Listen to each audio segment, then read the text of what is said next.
ನಿಮ್ಮನೆ ಮಾತಲ್ಲಿ ಅಂದ್ರೆ ಪ್ರೀತಿ ಮಾತು ಅಥವಾ ಅಡ್ವೈಸ್ ಮಾತು ಅಥವಾ ಜಗಳ ಮಾತಲ್ಲಿ ಕ್ರಿಕೆಟ್ ಬರುತ್ತಾ? ಕ್ರಿಕೆಟ್ ಟರ್ಮ್ಸ್ ಗಳು ಬರುತ್ತಾ? ಸಮ್ ಟೈಮ್ಸ್ ಬರುತ್ತೆ. ಫಾರ್ ಎಕ್ಸಾಂಪಲ್, ನೀ ಬಾಲ್ ಎಷ್ಟಂಗೆ ಎಸಿಬೇಡ, ಹಂಗೆಲ್ಲ ಇಲ್ಲ, ಅಷ್ಟೊಂದು ಇಲ್ಲ. ಸಖತ್ ಬ್ಯಾಟಿಂಗ್ ಮಾಡ್ತಿದ್ಯಾ? ಪ್ರೊಫೆಷನಲ್ ಇರೋರು ಆ ಪದ ಬಳಸ್ಬಿಡ್ತಾರೆ ಯಾವಾಗ. ಆಗತ್ತೆ. ಆ ತರದ್ ಏನಾದ್ರು ಸೊ ನನ್ಗೆ ಊಟ ಅಂದ್ರೆ ತುಂಬಾ ಇಷ್ಟ. ಸೊ ಅವ್ರು ನನ್ ಶೋ ಪ್ರತಿದಿನ ನೋಡ್ತಾರಲ್ಲ, ಸಖತ್ ಬ್ಯಾಟಿಂಗ್ ನಡೀತಿದೆ ಇವತ್ತು, ಏನ್ ವಿಷಯ ಅಂತ ಕೇಳೋದಿದೆ. ಬ್ಯಾಟಿಂಗ್ ನಡೀತಾ ಇದೆ ಅಂತ. ಆಮೇಲೆ ಏನೇ ಬಂದಿದ ತಕ್ಷಣ ಬೌನ್ಸರ್ ಹಾಕ್ತಾ ಇದ್ಯಾ ಹಾಕಿ ಕೇಳ್ತಾರೆ, ಅದೆಲ್ಲ ಇರುತ್ತೆ. ಸೊ ಈ ರೀತಿ ಪದಗಳು ಬರುತ್ತೆ. ಯಾ ನಾನು ಹೇಳ್ತೀನಿ ಕೆಲವೊಮ್ಮೆ ಅವ್ರು ತುಂಬಾ ಚೆನ್ನಾಗಿ ಕಾಣ್ತೀನಿ, ಏನೋ ಪಿಚ್ ಪರ್ಫೆಕ್ಟ್ ಆಗಿದ್ಯಾ. ಗಂಡ ಅಂತಿರೋ nice. Yeah but yeah it's nice. ಮಗಳು ಅಮ್ಮನ್ ತರನ ಅಪ್ಪನ್ ತರನ? ಅಯ್ಯೋ ಕಂಪ್ಲೀಟ್ಲಿ ಅವ್ರ ತರನೇ ಕಾಣ್ತಾಳೆ ಅವಳು. ಜೆರಾಕ್ಸ್. ಐ ಥಿಂಕ್ ಮಕ್ಳು ಯಾವತ್ತಿದ್ರು, ಎಸ್ಪೆಷಲಿ ಹೆಣ್ಮಕ್ಳು ಡ್ಯಾಡಿ ತರನೇ ಅಪ್ಪನ್ ತರನೇ ಅಂತ ಹೇಳ್ಬೋದು. ನೋಡೋದಿಕ್ಕೆ ಫುಲ್ ಆನ್ ಅವಳ ತರ, ಸ್ವಲ್ಪ ಮಾಡೋ ಬಿಹೇವಿಯರ್ ನಂತರ ಇರಬಹುದು. ಮುಂದೆ ಕಷ್ಟ ಇದೆ.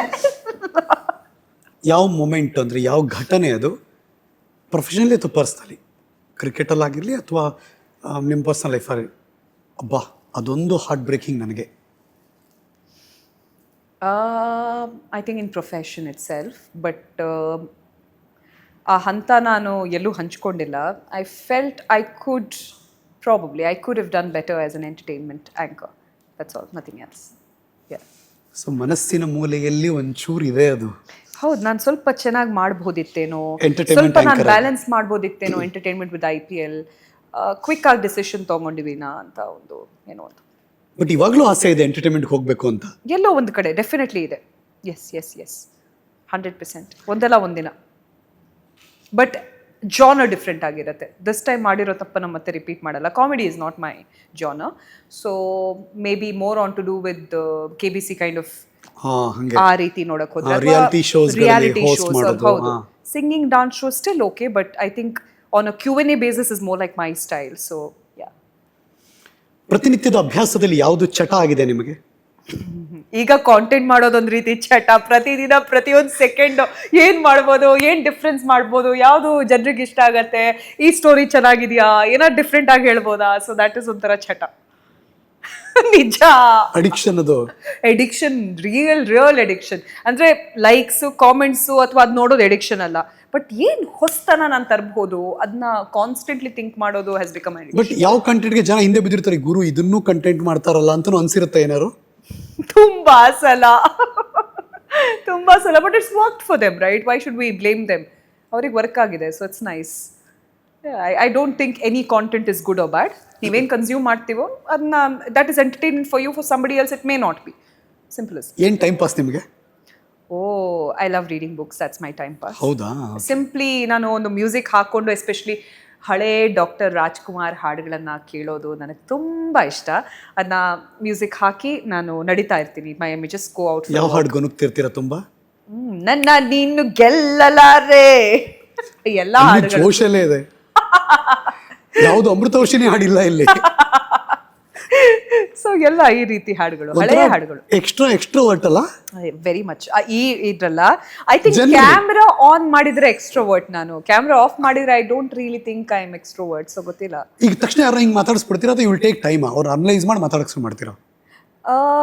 ಇಲ್ಲ, ನನಗೆ ಅವ್ರ ಹತ್ರ ಮಾತಾಡ್ಬೇಕು ಅಂತಿದ್ರೆ ಐ ಥಿಂಕ್ ನನ್ಗೆ ಬೌಂಡ್ರಿ ಇಲ್ಲ. ನಾನು ಹೋಗಿ ಹಾಯ್ ಹೆಲೋ ಅಂತ ಹೇಳಿ ನೀವೇ ಹೇಳ್ತೀರಿ. ನನ್ಗೆ ಮಾತಾಡ್ಬೇಕು ಅಂತಿದ್ಯಲ್ಲ, so I want to drive out something. ಅಂದ್ರೆ ಒಂದು ಪರ್ಪಸ್ ಇದೆ, ಒಂದು ಗೋಲ್ ಇದೆ, ಅದು ಪರ್ಪಸ್ ಒಂದು ಟಕ್ಕಂತ ಮಾತಾಡ್ತೀನಿ. ಉತ್ತರ ಸಿಕ್ತು ಇಲ್ಲ. I think that has got lot to do with grooming or education or ನಾನು ಬಂದಿರೋ background. So yeah. Any tips? Anchor ಆಗಬೇಕು ಅಂತ ಯೋಚನೆ ಮಾಡ್ತೀರಾ ಹೆಣ್ಮಕ್ಳಿಗೆ, ಗಂಡು ಮಕ್ಕಳಿಗೆ? ಲ್ಯಾಂಗ್ವೇಜ್ ಅನ್ನೋದು ತುಂಬ ಮುಖ್ಯ. ಲ್ಯಾಂಗ್ವೇಜ್ ಮೇಲೆ ಹಿಡಿತಾ ಇಡಲೇಬೇಕು. ಅದು ಕನ್ನಡ ಆಗಿರ್ಬೋದು, ಇಂಗ್ಲೀಷ್, ಹಿಂದಿ, ಯಾವುದೇ ಒಂದು ಆಯ್ಕೆ ಅವ್ರು ಮಾಡಿದರು. ಬಟ್ ಎಡ್ಜ್ ಈಗ ನೋಡೋಕ್ಕೆ ಹೋದರೆ ನನಗೆ, ನನ್ನ ಬದುಕಿನಲ್ಲಿ ಏನಂದರೆ ಅದು ಮಲ್ಟಿಲಿಂಗ್ವಲ್. ಸೊ ನಾನು ಮಲ್ಟಿಲಿಂಗ್ವಲ್ ಆಗಿರೋದ್ರಿಂದ ಆ್ಯಸ್ ಅನ್ MC ನಾನು ಫ್ಲರಿಶ್ ಆಗೋಕ್ಕಾಯಿತು. ಆ ರೀತಿ ನಿಮ್ಮ ಎಡ್ಜ್ ಯಾವುದು ಅದನ್ನು ತಿಳ್ಕೊಂಡು ಆ ಒಂದು ದಾರಿಯಲ್ಲಿ ನಡೆದರೆ ನಿಮ್ಗೆ ಇನ್ನೂ ಸುಲಭ. ಯಾಕಂದರೆ ಯಾವಾಗ ನಿಮ್ಮ ಗೋಲ್ ಕ್ಲಿಯರ್ ಆಗಿರುತ್ತೋ ಅದ್ಮೇಲೆ ಕೆಲಸ ಮಾಡೋದಕ್ಕೆ ಇನ್ನೂ ಸುಲಭ ಅಲ್ವಾ. ಆ್ಯಂಡ್ ನಿಮ್ಮದೇ ಆದ social media presence is very important today. ಒಂದು ಅವಕಾಶ ಸಿಗಬೇಕು ಅಂತಿದ್ರೆ ಅಲ್ಲಿ ನೀವು ಬೆಳೆದು ಬಂದರೆ ಅದೊಂದು ರೀತಿ ಪ್ರೊಫೈಲ್ ಆಗುತ್ತೆ. ಪ್ರೊಫೈಲ್ ಕ್ರಿಯೇಟ್ ಮಾಡ್ಕೊಂಡು ಯಾವತ್ತಿದ್ರೂ ಒಂದು ಅವಕಾಶಗಳನ್ನು ಹುಡುಕಬಹುದು, ಕೆರಿಯರ್ ಮಾಡ್ಕೋಬೋದಾ ಪ್ರೊಫೆಷನಲ್ ಆಗಿ? 100%. ನಾವು ಏನ್ ಮಾಡ್ತಿರೋದಿಲ್ಲಿ ಹರೀಶ್ವರೇ, ಆ ರೀತಿ ಪ್ರಶ್ನೆ ಎಲ್ಲ ಕೇಳ್ಬಾರ್ದು ನೀವು. ನಿಮ್ಮ ಆಂಗಲ್ ಟ್ರೀಟ್ಮೆಂಟ್ ಕೇಳ್ತಾ ಇದ್ದೀನಿ ನಾನು. 100% ತುಂಬಾ ಕೆಲಸ ಇದೆ ಹೊರಗಡೆ, ತುಂಬಾ ಅವಕಾಶಗಳಿದೆ, ಎಲ್ರಿಗೂ ಸಾಕಷ್ಟು ಕೆಲಸ ಸಿಗುತ್ತೆ. ನೀವು ಒಳ್ಳೆ ಕೆಲಸ ಮಾಡ್ತೀರಿ ಅಂತ ಗೊತ್ತಿದ್ರೆ ಈ ಒಂದು ಇಂಡಸ್ಟ್ರಿ ಒಳಗಡೆನೆ ಮಾತು ನಡೀತಾ ಇರುತ್ತೆ. ಕೆಲಸ ನಿಮಗ್ ಬೇಕಾಗಿರೋದು ನಿಮಗ್ ಬರುತ್ತೆ. ಒಂದೇ ಒಂದು ಎಲಿಮೆಂಟ್ ಏನಪ್ಪಾ ಅಂದ್ರೆ ಯೂನಿಕ್ನೆಸ್ ತರಬೇಕಷ್ಟೇ. ಅಷ್ಟೇ ಒಂದು USP ನಿಮ್ಮ ತನ ಒಂದು USP ಇರಬೇಕು.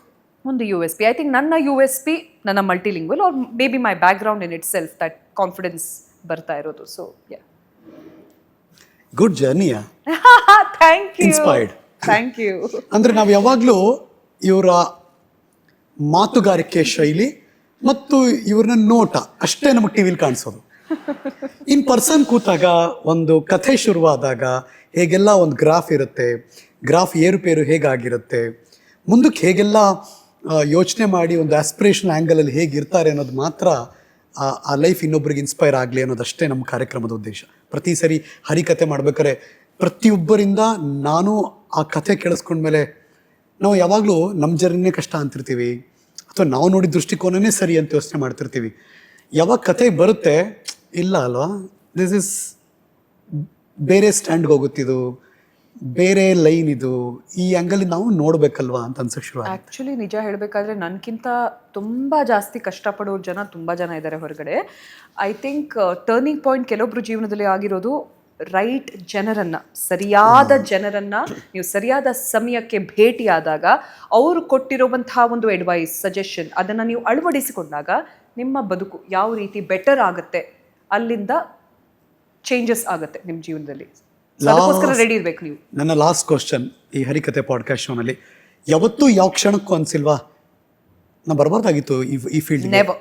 Never never. ಅಂದ್ರೆ ಯಾವುದೇ ಆ ಕಹಿ ಘಟನೆ ನಡೆದಿಲ್ಲ? ನೆವರ್. ಕಹಿ ಘಟನೆ ನಡೆದಿದ್ರೂ ಕೂಡ ನಾನು ಅದು ಕಹಿಯಾಗಿ ತಗೊಂಡಿಲ್ಲ. I think I went on. I think ನೀವು ಈ ಒಂದು ಯಾವುದೇ ಒಂದು ಫೀಲ್ಡಲ್ಲಿ ಬೆಳಿಬೇಕು ಅಂತ ಮನಸ್ಸಿದ್ರೆ ಆ ಫೀಲ್ಡ್ನ ಬಿಟ್ಟು ಹೋಗಬಾರ್ದು. ಆ ಫೀಲ್ಡಲ್ಲಿ ಇರಬೇಕು, ಈಚ್ತಾ ಇರಬೇಕು, ಮುಂದೆ ಹೋಗ್ತಾ ಇರಬೇಕು. ಎಷ್ಟು ಹೊತ್ತು ಆ ಫೀಲ್ಡಲ್ಲಿ ಇರ್ತೀರೋ ಅಷ್ಟೇ ಒಳ್ಳೆ ಅನುಭವ ಕೂಡ ಆಗುತ್ತೆ. ಆ ಅನುಭವದ ಮೂಲಕ ನಿಮ್ಗೆ ಬೇಕಾಗಿರುವಂತಹ ಒಂದು ರಿಸಲ್ಟ್ ಕೂಡ ಸಿಗುತ್ತೆ. ಜೆಂಡರ್ ಡಿಫ್ರೆನ್ಷಿಯೇಷನ್ ಏನಾದ್ರು ಬೇರೆ ಟಿಪ್ಸ್ ಕೊಡೋದಿದೆಯಾ? ಜೆಂಡರ್ ಡಿಫ್ರೆನ್ಸಿಯೇಷನ್ ಖಂಡಿತ ಇಲ್ಲ. I think if you good at it, you should always beat the race all the time with your own skill set. And ಅದು ಪ್ರತಿದಿನ ಆಗುತ್ತೆ because of lot of reasons. But in terms of girl ನನಗೊಂದು ಕಷ್ಟ ಆಗುತ್ತೆ ಅಂತ ಏನಾದ್ರು ಇದೆಯಾ, ಅಥವಾ ಈಕ್ವಲಿ ಮೆನ್ಗೆ ಅಷ್ಟು ವಿಮೆನ್ಗೂ ಅಷ್ಟೇ ಈಕ್ವಲಿ ಸ್ಟ್ರಗಲ್ ಮಾಡಬೇಕು ಅಂತಿದೆಯಾ? I think it's easier for girls. Easier because ನಾವಿರೋದು ಇನ್ ಫ್ರಂಟ್ ಆಫ್ ಕ್ಯಾಮ್ರಾ ಅಲ್ವಾ. ಫ್ರಂಟ್ ಆಫ್ ಕ್ಯಾಮ್ರಾ ಹುಡುಗಿಯರಿಗೆ ಜಾಸ್ತಿ ಅವಕಾಶ, ಹುಡುಗರಿಗೆ ಸ್ವಲ್ಪ ಕಷ್ಟ ಅಂತ ಹೇಳ್ತೀನಿ. ಬಟ್ ನೀವು ಚೆನ್ನಾಗಿದ್ದೀರಾ, ನಿಮಗೆ ಗೊತ್ತು ಯಾವ ರೀತಿ ಜನರನ್ನ ರಂಜಿಸಬೇಕು, ಅದೆಲ್ಲ ಇದ್ರೆ nothing is impossible, everything is possible. ನಾನು ಹೇಳಿದಲ್ಲ, ಪ್ಲೇಯಿಂಗ್ 11 11 ಮಾತ್ರ ಆಡೋದಕ್ಕೆ ಸಾಧ್ಯ. ಬಟ್ ಆ 11 ಒಳಗಡೆ ನುಗ್ಗಕ್ಕೆ ನಿಮಗೆ ಸಾಮರ್ಥ್ಯ ಇದ್ರೆ ಯಾರು ನಿಮ್ಮನ್ನ ಸ್ಟಾಪ್ ಮಾಡೋಕ್ಕಾಗಲ್ಲ. So I think that's the ಗೋಲ್.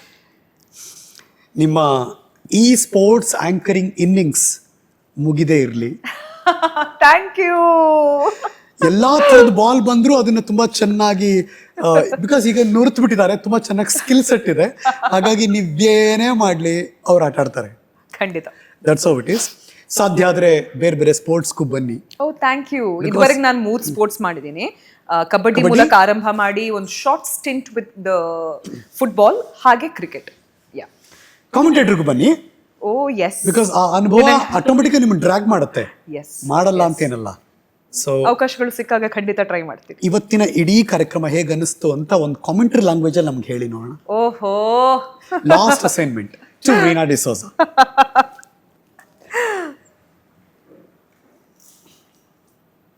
ಹರೀಶ್ ನಾಗರಾಜ್ ಅವರ ಆಟ ಪದಗಳ ಊಟ. ಇಲ್ಲಿ ಕೂತು ಅವ್ರ ಜೊತೆ ಮಾತಿನ ಮೂಲಕ ಆಡ್ತಿರೋ ನನಗನ್ಸಿದ್ದು home is where the heart is ಅಂತ.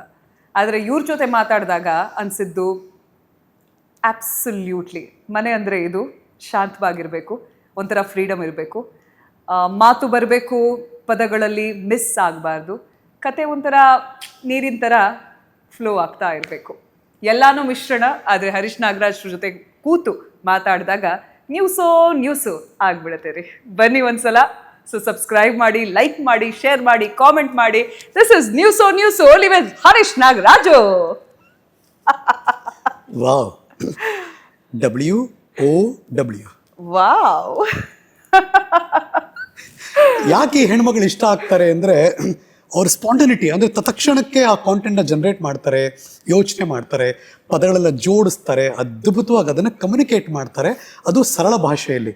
ನನಗಿದು ಗೊತ್ತು ಅಂತ ತುಂಬ ದೊಡ್ಡ ದೊಡ್ಡ ಭಾಷೆ ಅಥವಾ ದೊಡ್ಡ ದೊಡ್ಡ ಪದಗಳನ್ನು ಉಪಯೋಗಿಸಲ್ಲ, ಎಷ್ಟು ಚೆನ್ನಾಗಿ ಹೇಳ್ಬೋದು ಅಷ್ಟು ಚೆನ್ನಾಗಿ. ಹಾಗಾಗಿ ರೀನಾ ನಮ್ಮ ಮನೆಯ ಮಗಳಾಗಿದ್ದಾರೆ ಅನ್ನುವಷ್ಟರ ಮಟ್ಟಿಗೆ. ಓ, ನಾನು ಯಾವತ್ತಿದ್ರು ಡಾಕ್ಟರ್ ರಾಜ್ಕುಮಾರ್ ಲೈನ್ಸ್ ಇದೆಯಲ್ಲ, ಯಾವುದು, ನಾನು ನಿಮ್ಮ ಮನೆ ಮಗಳು, ನಿಮ್ಮ ಮನೆ ಮಗಳು. ಇಮ್ಯಾಜಿನ್, ನಮ್ಮಮ್ಮನೂ ನೋಡ್ತಾರೆ, ನಮ್ಮ ಹೆಂಡ್ತಿನೂ ನೋಡ್ತಾರೆ, ನನ್ನ ಮಗಳಿಗೂ ನೋಡ್ತಾರೆ. ಅಂದರೆ ಜನ್ರೇಷನ್ ವೈಸ್ ಇಷ್ಟಪಡಿಸೋದಷ್ಟು ಈಸಿ ಇಲ್ಲ, ಅಷ್ಟು ಚೆನ್ನಾಗಿ ಹೇಳಬೇಕು. ಮತ್ತು ಟೆಕ್ನಿಕಲ್ ಆಗಿ ಕ್ರಿಕೆಟ್ ಇಷ್ಟಪಡೋರು ನೋಡ್ತಿರ್ತಾರೆ, ಕ್ರಿಕೆಟ್ ಗೊತ್ತಿಲ್ಲಾದರೂ ಸುಮ್ಮನೆ ಇಷ್ಟಪಡ್ತೀನಿ ಅಂಥವರು ಕೇಳಿಸ್ಕೊತಿರ್ತಾರೆ ಅಂದಾಗ ನಿಮ್ಮಲ್ಲಿರೋ ಚಾಕುಚಕ್ಯತೆ, ಆ ಮಾತನಾಡುವ ಕಲೆ, ಅದು ಕರಗತ ಮಾಡಿಕೊಂಡಿರೋ ರೀತಿ ಮತ್ತು ಅದನ್ನು ಪ್ರಸ್ತುತಪಡಿಸುವ ಪರಿ ನಮ್ಗೆ ನೀವು ಯಾವಾಗಲೂ ಇಷ್ಟ. ನೀವು ಕನ್ನಡತಿ, ಕನ್ನಡದ ಹೆಣ್ಮಗಳು, ಕನ್ನಡಿಗರಿಗೆ ಆ ಥರದ್ದು ಏನಾದ್ರು ಇಷ್ಟ ಆಗೋದ್ರೆ ಲೈಫ್ ಲಾಂಗ್ ಬಿಡಲ್ಲ. ಲೈಕ್ ನಮ್ಮ RCB ಥರ ನಾವು. ಓ ಎಸ್, ಲಾಯಲ್ ಫ್ಯಾನ್ಸ್ ನಾವು ಯಾವತ್ತಿದ್ರು 100%. ನಿಮ್ಮ ಪದಗಳ ಬಳಕೆ ಕೂಡ ಅಷ್ಟೇ ಚೆನ್ನಾಗಿದೆ ಹರೀಶ್ ಅವರೇ. ನಿಮ್ಮ ಜೊತೆ ಕೂತು ಮಾತಾಡಿದಾಗ ನನಗೂ ಬಹಳ ಖುಷಿ ಆಯಿತು, ಒಂಥರ ಓಪನ್ನೆಸ್ ಅನಿಸ್ತು. ಆ್ಯಂಡ್ ಈ ಅವಕಾಶ ಮಾಡಿಕೊಟ್ಟ ನಿಮಗೆ ಹಾಗೂ ನ್ಯೂಸ್ ಚಾನಲ್ಗೆ ನನ್ನ ತುಂಬ ಹೃದಯದ ಧನ್ಯವಾದಗಳು. ಪ್ರತಿಯೊಬ್ಬ ಕನ್ನಡಿಗರು ಯಾರು ಈ ಒಂದು ವಿಡಿಯೋನ ನೋಡ್ತಾ ಇದ್ದೀರೋ, ನಾನು ಈ ಹಂತದವರೆಗೆ ಬೆಳೆದಿದ್ದೀನಂದರೆ ಅದು ನಿಮ್ಮ ಆಶೀರ್ವಾದದಿಂದ, ನಿಮ್ಮ ಬೆಂಬಲದಿಂದ. ಸೊ ಇದೇ ರೀತಿ ನಿಮ್ಮ ಸಾಥ್ ನನಗೆ ಪ್ರತಿದಿನ, ಪ್ರತಿ ಗಂಟೆ, ಪ್ರತಿ ನಿಮಿಷ, ಪ್ರತಿ ಸೆಕೆಂಡ್ ಕೊಡ್ತಾ ಇರಿ. ನಿಮ್ಮ ಜೊತೆನೇ ನಾನು ಮುಂದೆ ಹೋಗೋಕ್ಕೂ ಇಷ್ಟಪಡ್ತೀನಿ. And thank you very much. ದೇವ್ರು ಒಳ್ಳೇದು ಮಾಡಲಿ, ಶುಭವಾಗಲಿ. ಅಯ್ಯೋ ಹರೀಶ್ ನಾಗರಾಜ್ ಅವರು ಈ ಪ್ರಶ್ನೆ ಕೇಳಲೇ ಇಲ್ಲ ಅಂತ ಒಂದು ಪ್ರಶ್ನೆ ಹಾಕ್ತಾ ಇರ್ತಾರೆ. ಈಗ ಕ್ಲೈಮ್ಯಾಕ್ಸ್ ಬಂದಿದ್ದೀವಿ ನಾವು. RCB ಅಂದರೆ ಎಷ್ಟು ಇಷ್ಟ? RCB ಅಂದ್ರೆ ಜೀವ. RCB ಅಂದ್ರೆ ಜೀವ. ಅದು RCB ಅಂತ ಕೇಳಿದಾಗ ಒಂಥರ ಏನೋ ರೋಮಾಂಚನ ಅಲ್ಲ. ಒಂದು ನಮ್ಮ ತಂಡ, ನಮ್ಮವರು, ನಮ್ಮ ಮನೆಯ ತಂಡ, ನಮ್ಮ ತವರೂರಿನಲ್ಲಿ ಬಂದು ಆಡಿದಾಗ ಆ ಮಜಾ ಬೇರೆ. ಆ್ಯಂಡ್ ರಾಯಲ್ ಚಾಲೆಂಜರ್ಸ್ ಬೆಂಗಳೂರು ಅಂತ ಕೇಳಿದಾಗ ಏನೋ ಒಂದು ಆನಂದ, ಹೊಸ ಅಧ್ಯಾಯನೇ ಅದು. ಎಸ್, ಪ್ರತಿದಿನ, ಪ್ರತಿ ವರ್ಷ ಆರಂಭವಾಗಿದ್ದು ಲಾಸ್ಟ್ ಇಯರ್ ಇಂದ, ಆರಂಭವಾಗಿದ್ದು ಮಹಿಳಾ ಕ್ರಿಕೆಟಿಗರಿಂದ. ಕರೆಕ್ಟ್. ಬಟ್ ಎಲ್ಲದಕ್ಕೂ ಒಂದು ಫೀಲಿಂಗ್. ಡ್ರೆಸ್ಸಿಂಗ್ ರೂಮ್ಗೆ ಹೋಗಿದ್ದೀರಿ? ಡ್ರೆಸ್ಸಿಂಗ್ ರೂಮ್ ಇಲ್ಲ, ಡ್ರೆಸ್ಸಿಂಗ್ ರೂಮ್ ಒಳಗಡೆ ಹೋಗಿಲ್ಲ ನಾನು. ಡೆಕೋರ್ಟ್ಸ್ಗೆ ಹೋಗಿರ್ತೀರಿ ಯಾವಾಗ್ಲಾರು ಕೆಳಗೆ ಹೋದಾಗ? ಸದ್ಯಕ್ಕಿಲ್ಲ. ನೋ. ಬರ್ಲಿ, ಆ ದಿನಗಳು ಬರ್ಲಿ ಬೇಗ. ಥ್ಯಾಂಕ್ ಯು.